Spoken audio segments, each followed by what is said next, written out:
ইহুদি কিশোর রাসূল সাল্লাল্লাহু আলাইহি ওয়াসাল্লামের খেদমত করতো। ইহুদি কিশোর, কোন ধর্মের কিশোর বলেন তো? ইহুদি কিশোর প্রায় আসতো রাসূল সাল্লাল্লাহু আলাইহি ওয়াসাল্লামের কাছে, আসতো রাসূল সাল্লাল্লাহু আলাইহি ওয়াসাল্লামের সেবা করতো, কিন্তু তাকে কখনো রাসূল সাল্লাল্লাহু আলাইহি ওয়াসাল্লাম দিনের দাওয়াত দেন নাই।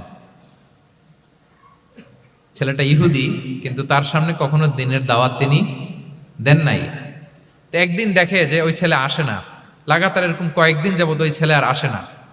তখন রাসূল সাল্লাল্লাহু আলাইহি ওয়াসাল্লাম খোঁজ নিলেন যে কি হয়েছে। তখন রাসূল সাল্লাল্লাহু আলাইহি ওয়াসাল্লাম শুনতে পেলেন যে ছেলেটা অসুস্থ। ছেলেটা কি অসুস্থ? আল্লাহর হাবিব সাল্লাল্লাহু আলাইহি ওয়াসাল্লাম তার বাসায় গেলেন, যে দেখতেন যে বিছানায় পড়ে আছে ছেলেটা।